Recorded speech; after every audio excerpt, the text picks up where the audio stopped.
Sveiki! Ar šo video es centīšos sniegt jums ieskatu par attālināto procesu izmantošanu matricu rezonēšanai. Iepriekšējā video apskatījām, kā tiek izmantots Remote Procedure Call. Lai iegūtu papildus ieskatu šajā tēmā, noskaties iepriekšējo video. Tātad, šajā programmā nav daudz ko stāstīt, tikai to, ka, lai serveris būtu spējīgs veikt matricu rezonēšanu, tad ir jāparāda serverim, ar kādu programmu vai šajā reizē bibliotēku tam veikt norādītās darbības. Tātad atkal tiek palaists serveris. Un palaižot programmu, tas izpilda savas darbības. Un šajā piemērā klients pasniedz serverim divas matricas, no kurām pirmā tiek nejauši ģenerēta serverī.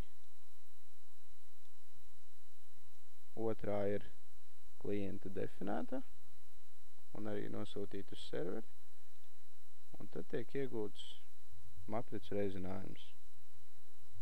Tālāk es nedaudz paskaidrošu par pašu kodu. Tātad šeit atkal tiek izveidots savienojums ar serveri, par ko tika pastāstīts iepriekšējā video, un lai pats serveris spētu sareizināt matricas, tad tajā ir jāievieto, šī gadījumā es ievietoju NumPy bibliotēku.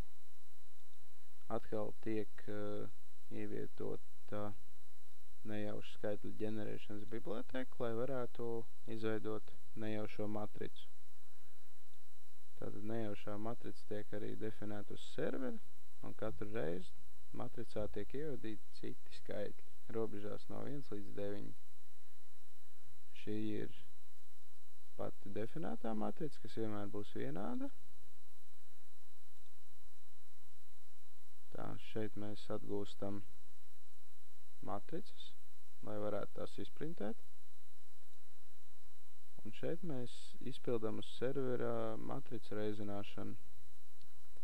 Tad, kad serveris ir matricas reizinājis, tas atsūta atpakaļ. Precīzāk mēs iegūstam no servera šo mainīgo un saglabājam to pašu savā mainīgajā, kas šī gadījumā ir vienādi.